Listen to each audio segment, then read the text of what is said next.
सबैभन्दा पहिला तपाईले एनआइसिआइसिआई डिमेट टाइप गरेर त्यसको एनआइसी क्यापिटलको वेबसाइटमा जानुपर्छ। त्यसपछि यो पपअपहरूलाई क्लोज गरिदिनुपर्छ अनि अनलाइन अप्लाई अनलाइनमा गएर मेरो सेयरमा जाने अनि त्यसपछि यहाँ दुईटैको लागि बोथ सिआरएन र मेरो सेयरको लागि गर्नुपर्छ। त्यसपछि आफ्नो एकाउन्ट टाइप चुज गर्ने हो। एकाउन्ट टाइपमा नर्मली सेभिङ्स एकाउन्ट हुन्छ, त्यही भएर म यहाँ सेभिङ्स एकाउन्ट चुज गर्छु। त्यसपछि क्लाइन्टको नेम एप्लिकेन्टको हो जसको नाममा डिमेट खाता छ त्यसको यहाँ नाम लेख्ने, फुल नेम लेख्ने यहाँ। यो लेखेपछि अब त्यसमा डिपिआइडी चाहिँ एक्जिस्टिङ हुन्छ, त्यसले डिफल्ट हुन्छ, त्यसलाई चेन्ज गर्न मिल्दैन। त्यसपछि क्लाइन्ट आइडी यहाँ तपाईको मेलमा आएको हुन्छ, त्यो मेलमा डिमेट एकाउन्ट खोल्दाखेरि त्यहाँ मेलमा आएको त्यो क्लाइन्ट आइडी यहाँ हामीले राख्नुपर्छ। राखौँ अनि यो चाहिँ मिस्टेक नगर्नु होला। अनि त्यसपछि आफ्नो इमेल राख्नु होला। त्यहाँ डिमेट खाता खोल्दाखेरिको जुन राख्नु भएको त्यही इमेल यहाँ पनि राख्नु होला हैन। पछि मेल तपाईको यही मेलमा आउने हुन्छ तपाईको सिआरएन नम्बर र मेरो सेयरको डिटेलहरु। त्यसपछि ब्याङ्क खाता राख्ने तपाईको एनआइसिआइसिआईको जुन खाता छ त्यो खाता नम्बर यहाँ राख्नु होला। यो राखिसकेपछि त्यसलाई भेरिफाई गर्नु एक दुई चोटी यकिन गर्नु होला ठिक छ कि छैन भनेर। म यहाँ एक दुई चोटी गर्छु, यकिन चेक गर्छु हैन।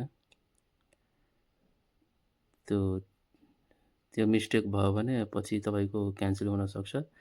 त्यही भएर यो एकाउन्ट नम्बर चाहिँ तपाईले एकदम सावधानीपूर्वक र केयरफुली चाहिँ राख्नु होला। अहिले म चेक गर्दैछु यहाँ खाता नम्बर सबै भेरिफाई गर्दैछु। अनि त्यसपछि तपाईको आफ्नो ब्याङ्कमा दिएको रेजिस्टर्ड मोबाइल नम्बर यहाँ तपाईले यहाँ राख्नु होला।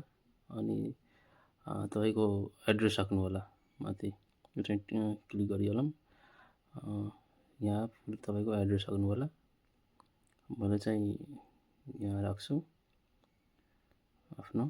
अनि राखेपछि तपाईले राखिदिए हैन। त्यसपछि तलको भेरिफाई चेक गर्नु चाहिँ टिक लगाउनु होला। तल पनि रोबोट वालामा त्यो टिक गर्नु होला। अनि त्यसपछि सबैको कुराहरु एकचोटी भेरिफाई गरेर हैन अनि सबमिट डिटेलमा जानु होला। त्यो सबमिट डिटेलमा गइसकेपछि तपाईको फोनमा एउटा भेरिफिकेसन कोड जान्छ हैन। अहिले भर्खरै तपाईले राखेको मोबाइल नम्बरमा त्यो कोड जान्छ र मेलमा पनि जान्छ। कुनै त्यो कोड गएको चाहिँ यहाँ तपाईले राख्नुपर्ने हुन्छ भेरिफिकेसनको लागि। त्यो चाहिँ चेक गरेर तपाईको फोनमा यहाँ चाहिँ तपाईले टाइप गर्नु होला। त्यसपछि भेरिफाई गर्नु होला। अब तपाईको यहाँ मेरो सेयरको लागि चाहिने तपाईलाई 50 रुपैयाँ चाहिँ तिर्नुपर्ने हुन्छ दस्तुर। तपाईले यहाँ मोबाइल ब्याङ्किङ र आइटचको अप्सन दिएको छ। प्राय हामीसँग मोबाइल ब्याङ्किङ हुन्छ, त्यसमा मैले मोबाइल ब्याङ्किङ चुज गर्छु। मोबाइल ब्याङ्किङमा गएर मैले चाहिँ त्यहाँ आफ्नो मोबाइल नम्बर र पासवर्ड राखेर जसरी मोबाइलमा राख्छौं हामीले त्यसरी नै हामीले लगइन गरेर हामीले 50 रुपैयाँ चाहिँ पे गर्छौं। अहिलेलाई म यहाँ मोबाइल ब्याङ्किङमा जान्छु अनि त्यसपछि पे विथ मो ब्याङ्क हुन्छ त्यहाँ म क्लिक गर्छु। अनि यो इन्टरफेस आउँछ। अनि यो इन्टरफेसमा तपाईले जसरी आफ्नो मोबाइल ब्याङ्किङ लगइन गर्नुहुन्छ त्यसरी नै यहाँ आफ्नो मोबाइल नम्बर र पासवर्ड राखेर लगइन गर्नु होला। हेर्न सक्नुहुन्छ यहाँ तपाईको टोटल पेबल अमाउन्ट 50 रुपैयाँ देखाइरहेको छ, जुन चाहिँ मेरो सेयरको लागि एउटा फिक्स दस्तुर नै यो 50 रुपैयाँ काट्छ।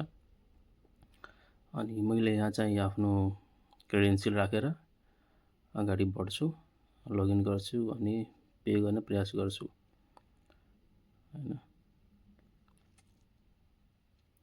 यहाँ तपाईको मैले आफ्नो नम्बर टाइप गरेँ अनि पासवर्ड हाल्छु। पासवर्ड रङ चाहिँ नहाल्नु होला, किनकि रङ हाल्नु भयो भने तपाईको लगइन हुँदैन र पेमेन्ट कम्प्लिट हुँदैन। अनि मैले चाहिँ राख्छु पासवर्ड चेक गरेर मैले चाहिँ यहाँ टाइप गर्छु। अब यहाँ एकछिन मैले आफ्नो पासवर्ड हेर्छु, याद त छैन, त्यो पनि चेक गरेर यहाँ टाइप गर्छु, डायरीमा लेखेको छु। अनि यहाँ मैले आफ्नो पासवर्ड चाहिँ राख्छु।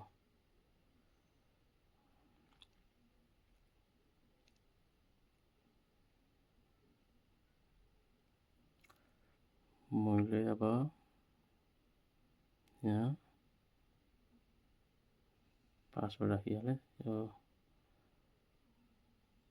रङ भएछ, म फेरि हाल्छु।